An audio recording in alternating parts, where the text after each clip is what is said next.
First at 5. From the University of Florida's College of Journalism and Communications, you're watching WUFT News. Obscene art has been found on one Gainesville street. We'll have the details on that coming up. And primary season kicks off today. A look at who the potential favorites are in Iowa. And improvements around Gainesville have disabled residents rejoicing. But first, according to the Alachua County Sheriff's Office, Sheriff candidate Zachary Zedalis and his wife will be fired. That's our top story. Good evening. It's February 1st. I'm Marie Edinger. And I'm Taylor Trichet. Thanks for joining us. FDLE has confirmed Detective Zach Zedalis and Sergeant Kathleen Zedalis were involved in a confrontation that escalated into physical altercation in late July. The criminal investigation conducted by FDLE was reviewed by the state attorney's office that decided not to prosecute. A separate investigation performed by the sheriff's office found both participated in criminal conduct. Detective and Sergeant Zedalis still have the opportunity to appeal the decision. Zedalis tells WUFT News he intends to stay in the race and campaign full-time. Disabled residents of Gainesville will soon be able to get around town much easier. More than 30 Gainesville bus stops are being improved to meet the Americans with Disabilities Act standards. Leah Shields joins us now live from Northwest 21st Street. You can see that there's a ramp being built on this new sidewalk, making this RTS bus stop more accessible for disabled residents. And these changes will be taking place all over Gainesville. Accessibility at times can be tough. Mark Brisbane is permanently disabled. He works at the Center for Independent Living, helping other disabled people figure out how to get around town more easily. The city of Gainesville is also working toward the same goal. We have a state project going out on Newberry Road, and then we have a number of city projects, including Northwest 8th Avenue, between basically 43rd Street and 6th Street, where we're making ADA improvements. These ADA standards include requirements for bus stops and street curbs. And this is a perfect example with the bus stop on Route 10. There's no way for a wheelchair user to get easily over this curb and onto the sidewalk. There are certain areas that needs to be revamped, redone. You can't get down on sidewalks. If they're doing something like this, it's really needed. Skinner says because ADA standards are not funded by the state, it is going to take some time to fix everything. One bus ramp can cost up to $13,000. And Public Works has listed 31 bus stops that are under construction right now to meet ADA standards, but there's also 33 that are currently in the design stage. Reporting live, Leah Shields, WUFT News. All right, thanks so much, Leah. A racially motivated incident last Thursday at Westport High School caused many students to stay home from school today. And posts on social media did not help to calm parents' fears. Allison Valdez joins us now in the studio. Allison, how did things escalate between last week and today? Well, Taylor, through Facebook and word of mouth, news got around among parents and students that they may have been unsafe at school today. A rumor about a possible shooting spread quickly, and more than 100 students stayed home from school. A day where rumor simply got out of hand. Rumors were planted on social media, and it has just kind of snowballed into the situation where everybody thinks there's some kind of massive violence that's going to happen at Westport today, and that's simply not the case. This all stemming from a moment last week when 3 white students began waving a Confederate flag during lunchtime. A black female student threw a punch at the taunters. Some students were skeptical that violence would continue today. I think it's just a theory. I don't think anybody's gonna bring guns to school. Yet one by one, parents came to the school to take their kids home early, just to be safe. You never know when something's gonna become real. And my daughter didn't feel so safe, so I went with my instincts as a parent. Hundreds of students didn't show up for class today. Many of them were surprised that this incident happened, but some acknowledged that more should be done to educate others on the meaning behind the continued use of the flag. Racism isn't too big of a problem, but it's obviously here and it's obviously not addressed. That's the biggest issue, because these situations, they also occur every day, but no one says anything about them. That's the biggest problem.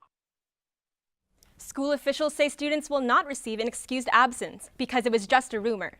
They're encouraging students to come to school tomorrow while they continue to investigate. Thanks, Allison. Well, I hope you got your fill of outside time this weekend. It was definitely perfect weather for it. Oh yeah, especially if you aren't a fan of the cold this weekend, would have been good. UF forecaster Amanda Hawley joins us now from the Weather Center. Amanda, I was in shorts for the first time in a good while today. Can we expect more warm weather tomorrow? Tomorrow and Wednesday, we can expect the warm weather continue. We saw some very dry air in the mid and upper level atmospheres moves in overnight last night, and we're going to be dry and warm for the next 3 days. That includes today. We saw some nice puffy cumulus clouds out there this afternoon, and this will all be continuing until our next storm system makes its way in, which I'll tell you more about in my full weather forecast. But our time lapse for today was actually really nice. Those puffy cumulus clouds out there continued to grow, but they didn't grow very much, and that's because of that drier air in the mid and upper levels of the atmosphere. Now, we do have some moisture in the lower levels of the atmosphere, though, and that could allow some fog to form during the overnight hours tonight, but it will be mild in terms of temperatures. But I do want to talk about the fog for a minute here. Look at it. It will start to form after midnight tonight and become most dense at 7 a.m. So I'll talk more about this in my May weather forecast, as well as the chance for rain come midweek. Back to you. Thank you, Amanda. Some people are protesting the conditions of a busy road in a way they hope will catch people's eye. It certainly caught ours.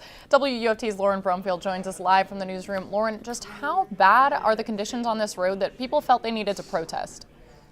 The road targeted by someone with spray paint is Southwest 62nd Boulevard, which passes by many apartment complexes as well as the Oaks Mall. People who live nearby say it may be a rude message, but the underlying problem is very real.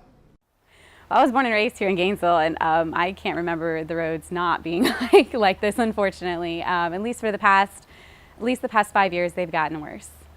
The condition of Southwest 62nd Boulevard draws frequent complaints, but an unknown vandal recently went to extremes, spray painting images of male genitalia onto potholes. The inspiration may have come from a similar case in England reported online. The hazardous road conditions of Southwest 62nd Boulevard are causing drivers to cross over the solid double line into the median to avoid damage to their vehicles.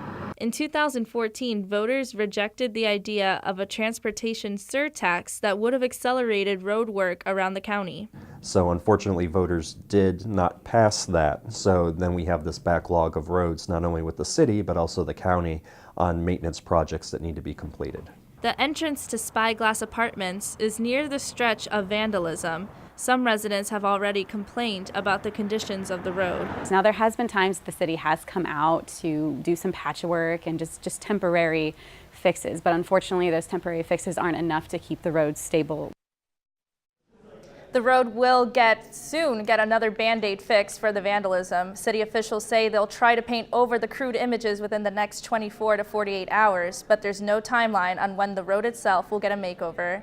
Reporting live from the newsroom, Lauren Bromfield, WUFT News. Thank you, Lauren. Gainesville police responded to the death of a UF student late Saturday night. Police say 20-year-old Chance Wolf fell 6 stories to the interior courtyard of an apartment complex near campus. Counselors spoke to several of his friends. UF does offer counseling and mental health services through their You Matter, We Care program. Protesters are speaking out against a bill to study the future potential for fracking in the Sunshine State. Fracking uses pressurized water and chemicals to force more gas and oil to the surface. Opponents say the drilling method is a big concern considering oil companies are working in Southwest Florida and the Panhandle. Even if you fracture in these areas where they're already drilling for oil and gas, we don't want to see the wastewater being put anywhere in the state of Florida. The bill, which passed the House, bans local governments from imposing moratoriums and requires a DEP study of the pros and cons. The Senate version has yet to reach a floor vote. After what seems like endless buildup, it is finally here. The first real votes in the race for the White House. Democrats and Republicans will caucus in Iowa tonight and report their results for convention delegates. Candidates are making their final push, with frontrunners in both parties watching their backs. Hillary Clinton is trying to avoid another upset like the one in 2008, and Donald Trump is attempting to prove his case as a serious candidate who can win. The Alachua County Library headquarters is celebrating its 25th anniversary. WUFT's Kelsey Sanchez joins us with more on the ceremony, which included the unveiling of a time capsule from 1991. Do you remember what was popular in 1991? It was the year for Jurassic Park as a book, and the year the book Silence of the Lambs became a movie thriller. In Gainesville, the new downtown library became a hotspot to visit. Alachua County is celebrating a milestone for the public library as the downtown headquarters turns 25. I love my library. Members went back in time, opening a time capsule from 1991, the year the main library had its grand opening. It's just wonderful. I am very impressed. I feel like, I'm so proud that I had a little part in all of it. Before the reveal, people spoke about the progress of the library system. It's grown to 600,000 books, 69 computers, and last year saw 400,000 visits. As you see here, there are multiple items placed in the time capsule from 25 years ago. The 1991 time capsule contained books, old photos, clothing items, and even a stuffed Bart from The Simpsons. The event reminded everyone it was the community that decided to invest in a vibrant library. Well, I'm looking forward to the next 25, This was a good one, but I'm hoping that I'll be around another 25 years to celebrate again. The library recently added Wi-Fi, a quiet reading room, and some early learning computers. The director says the focus will remain on staying in touch with whatever's needed to serve people moving forward. Kelsey Sanchez, WUFT News. Thank you, Kelsey. WUFT News First at 5 is just getting started. Coming up, I went to the Matheson History Museum this weekend to answer the question, what is Floridiana? I'll fill you in just a couple minutes. Plus, Alachua County was transported back to medieval times. Those stories and more coming up after the break. And some much drier air moved in to start our February, but come midweek, I'm going to show you something that is already brewing in the Central Plains and could bring us some rain by midweek. You're watching WUFT TV News. Collectors from across the state showed up this weekend at the Matheson History Museum's Floridiana Show and Rare Book Sale to buy and sell antiques. I thought I'd check it out myself and see just what Floridiana means. And let me tell you, the collector's items there were a sight to see. From historic books to Taino Indian artifacts, railway stubs to old cards, and vendors from near and far with customers both regular and new. I got a good taste of Florida history. By the way, that's exactly what Floridiana is. Memorabilia from Florida. And the people who were at the Matheson on Saturday absolutely cherish it. I've been doing the antiques since I can walk, just about. I love old things. They're always exciting there's always something new to find and always some new information or some kind of a new history you can read about. Larry Roberts actually wrote an entire book cataloging his artifacts. It's pretty impressive, but at shows like this, he definitely does not stand alone. The Matheson puts on this event each year, letting people bring a bit of history home with them. And the museum show wasn't the only place you could go for entertainment this weekend. Our entertainment beat reporter Crystal Bailey is here to fill us in. Well, this weekend I got a chance to step back in time with some knights and some princesses. But before we get into that, in Hollywood this past weekend, Leonardo DiCaprio was able to take home Best Actor at the 2016 Screen Actors Guild Awards. Everyone was cheering Leo on for The Revenant, and some think he'll finally break through at the Oscars. And for the SAG Awards for Best Actress went to Brie Larson. Idris Elba and Alicia Vikander won for supporting actors.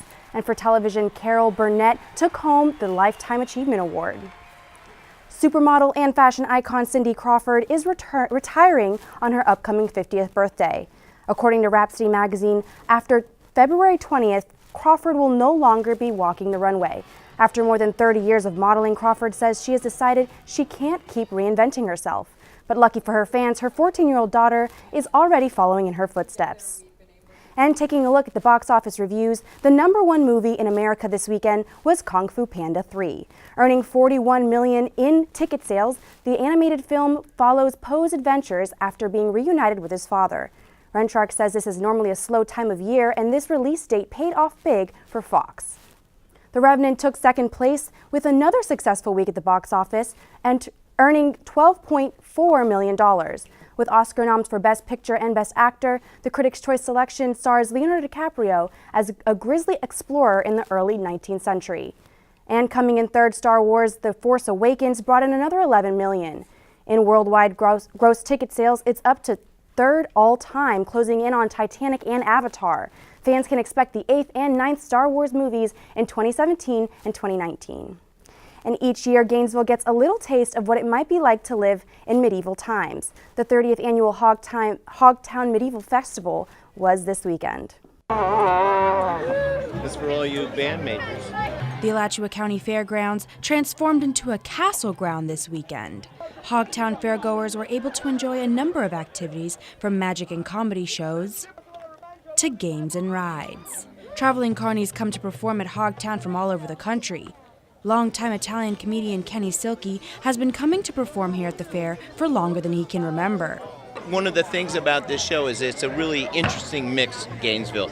It's Florida folks and college kids and professors, and you bring all that together, you guys get along beautifully, and it makes for a fun town. The fair includes activities people of all ages can enjoy. Are you having fun? Including medieval methods to measure strength and precision. Not only does the fair bring in unique entertainment with artisans coming from all over the nation to perform, it also helps boost our local economy. Our merchants will stay here for at least 2 to 3 weeks in our community, stay in our hotels, eat at our restaurants, and shop in our community. It's a huge economic impact. I even got to enjoy some of the fun. This is one of the many attractions here at the Medieval Fair, and Hudson here is 7 years old, and this is his 3rd year at the fair. And after a sexual battery report last year, extra security measures were put in place to ensure the safety of both performers and fairgoers. I mean, I know within our group that we do our best to make sure that everybody that we work with is safe. And I know that there's been measures taken this year to ensure that as well, because that's something that had never happened before, and I don't think anybody foresaw happening. The fair is expecting to see about 55,000 guests attend this year in Gainesville. Wow, that's really cool. I saw you're on a camel. I did not know they had camels there at the fair. Yes, there have been elephants in the past. I did not see elephants this time, but there might be some next weekend. I haven't been this year to the Medieval Fair, but I know you were telling us earlier that it's going to be open next weekend as well, so that's pretty good. Thank you, Crystal. All right, well, it was pretty sunny out today and pretty warm, but Amanda tells us that's not going to hold true for the entire week. Not at all, and I don't really know if I'm ready for the cold to come back just yet. Amanda, you said earlier we'll be seeing a big change come midweek. We will, and it's already starting to brew in the Central Plains, that low pressure and the trailing cold front that will move through north central Florida, but that's not until Wednesday night. We can enjoy some nice weather continuing through at least Wednesday afternoon here in north central Florida. Check it out. Here's the time lapse. I showed it to you earlier, but I wanted to show it to you again because there's those puffy cumulus clouds out there. You can see them start to rise there, but they don't rise too much, and that's because we have really dry air in the mid and upper levels of the atmosphere. So a lot of our temperatures to get really warm today, 81 degrees for a high today. I'm going to say it's going to happen again tomorrow as well. But first, we do have the chance for some fog. There is some lower level moisture in the atmosphere, and that's what's going to allow this fog to form. Here it is. By 7 a.m., dense fog is possible across north central Florida, so you want to allow for a couple extra minutes on your morning commute. Plan for it now because it'll stick around for just a little while, but by 10 a.m. I think we'll be mostly in the clear here in Alachua County especially. So the warmer temperatures will continue through Wednesday. I already talked about that. And then here it is. Here's that slow moving cold front, just like what we saw last week come through midweek. This is kind of the same deal. This is a period, it's going to bring us some periods of rain Wednesday night into Thursday afternoon. Possibility for some thunderstorms does exist Wednesday afternoon. Now, the rain chances don't stop there. We're going to have some above normal rainfall. A very active pattern is developing. That is from the Climate Prediction Center. That's what they're forecasting at least through February, especially when this first front makes its way through. So we can focus on the good for now. We've got warmer, mild conditions tonight, 60 degrees by 10 p.m. A few clouds out there, but the fog really starting to develop after midnight tonight. And then for Groundhog Day, it's going to be warm out there, 81 degrees, despite if the groundhog sees his shadow or not. We'll let you know if he does, but despite if he does, we are going to see some active weather starting midweek this week. 83 for a high on Tuesday in Ocala, and it will be very warm and humid tomorrow afternoon. So we've got the southerly flow continuing ahead of the cold front that will make its way through on Wednesday afternoon. It's going to bring us some warmer, humid air. Here's Wednesday, the warm weather continuing, 80 degrees for Gainesville, 83 down in Ocala. We could see some isolated thunderstorms ahead of the front before the front really makes its way through, and that'll happen Wednesday evening. So Wednesday afternoon, we could see a few isolated thunderstorms ahead of this line of showers and thunderstorms, which will continue to bring us rain Wednesday night through Thursday afternoon. And then we could get some drier air by Friday morning. After that, though, colder temperatures will be making their way through, and they're going to arrive even sooner than when this front passes through. Colder temperatures are going to start to arrive Thursday morning. So this high temperature here is actually going to occur during the morning hours, and then temperatures are going to fall all afternoon long with the rain. So it's going to be a very cold, chilly, rainy day here in north central Florida. So for this afternoon, for tomorrow afternoon, and for Wednesday afternoon, it's going to be a very nice day. We could see some showers later in the day on Wednesday, the rain continuing through Thursday. Colder temperatures will follow it, and we'll end this work week below normal. Back to you. Thank you, Amanda. Well, it was quite the weekend for Gator athletics. And you might have gotten to see it yourself with everything happening at home. WFT sports anchor Connor Ingalls joins us now. That's right. So much happened. I don't even know how I'm going to summarize it all, but I'll try to coming up in sports. The Gator men's basketball team was among those in action. They had their best performance of the season. We'll talk about that and more coming up in sports after the break.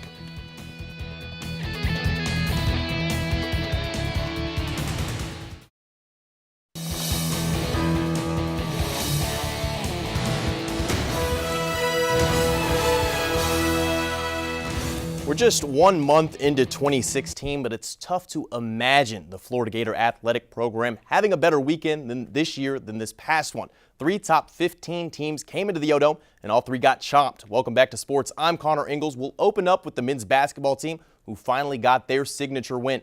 The 9th-ranked West Virginia Mountaineers came to town and just ran into a buzzsaw. From the tip, Florida came out scorching hot. The Gators made 3 threes in the first 3 minutes to hop out to an 11-2 lead and never looked back. Florida made 12 threes in the ball game, the second most they've put up this season.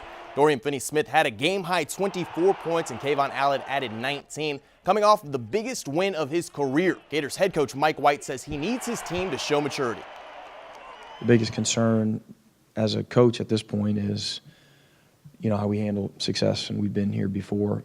Not this level of success, but we've tasted playing really well earlier in the season a couple different times where we didn't necessarily rebound. Florida's next test is an Arkansas Razorbacks team that might be playing their best ball of the season. They knocked off 5th-ranked Texas A&M last week. The Gators host the Hogs on Wednesday.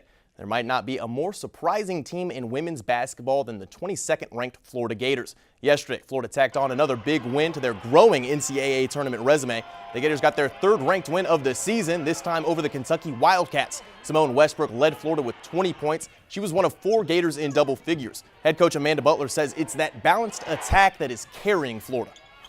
We're a team that's not, our success is not determined by one person playing well or even 2 or 3 people playing well. We have different people that continue to step up for us and make plays in different ways.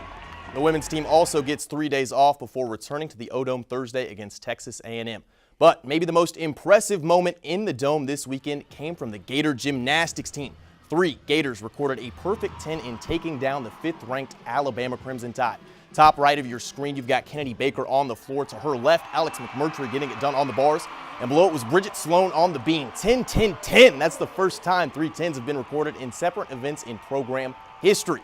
We're less than 48 hours away now from the one day of the year fax machines rise back to relevance. National Signing Day for college football is on Wednesday, so we bring in Rivals recruiting analyst Nico Tan to give us the lowdown on everything going on with Gators recruiting. Nico, how's Florida's recruiting class shaping up? Well, Connor, when it's all said and done, Jim McElwain should have a top 10 recruiting class for the 2016 cycle under his belt, but the Gators are still hoping a few more recruits pick up that Florida hat when National Signing Day comes on Wednesday. Now, right now, there's a trio of 4-star players that I'm keeping my eye on. With Vernon Hargraves leaving for the NFL, one guy the Gators really want is Under Armour All-American quarterback Christian Fulton, there on the left of your screen. His list of top schools are Florida, LSU, and Arkansas. Now, he's from the state of Louisiana, so many people think he'll pick LSU on Wednesday, but he was in Gainesville over the weekend on an official visit, so Florida is definitely in the mix with him. Tyree Cleveland, a wide receiver from the state of Texas, is another under All-American. Looking at Florida, like Fulton, Cleveland was in Gainesville this past weekend. Cleveland is a guy who's originally from Florida, and he also has family in Jacksonville, so Florida, TCU, and Arkansas are his top schools. And then another guy I'm watching is defensive end Brian Burns from American Heritage High School down in Plantation. He's picking from Florida, Florida State, and Georgia. So I expect the Gators to add at least one more player to their class. The Gators already have 26 guys verbally committed to, so even if they don't add anybody, it's still a top 10 class. So we'll just have to wait and see how it all shakes out on Wednesday, Connor. Thank you, Nico. Nico and Kaylee Glider will keep you up to date here on WUFT with everything that goes on in Florida's class over the next few days. That's all we've got for sports. All right, thank you, Connor. Before we go, let's get one last check on the weather. Here's Amanda. Well, we do have a very mild night in store for us. Temperatures hitting 60 degrees by 10 p.m., 57 by 2 a.m. But notice, we do have the chance for some fog. It could be locally dense in some areas, especially in the lower lying, more rural areas, and it could cause some problems for your commute. So you plan for a couple extra minutes now before you head out the door on your Tuesday morning. Tuesday afternoon, though, those temperatures aren't going to be hindered by that fog at all. 81 degrees for a high, 83 in Ocala, maybe a little more cloud cover. It will be warm and humid out there thanks to a southerly flow. But it is Groundhog Day, and we will let you know if that groundhog sees his shadow or not tomorrow afternoon. But it's not going to affect our weather very much. We are still going to get a cold front making its way through the area midweek on Wednesday, bringing us the chance for some rain later in the day on Wednesday, and the rain will last through Thursday afternoon. Cooler temperatures will follow it. Temperatures will be just below normal starting Friday, and Saturday looks to be like a pretty good day. Back to you. Thanks, Amanda. We'll be back tomorrow at 5, but your Florida news is always on at WUFT.org. Here on WUFT TV, BBC World News is up next, and the PBS NewsHour is coming up at 7 o'clock. Have a good night.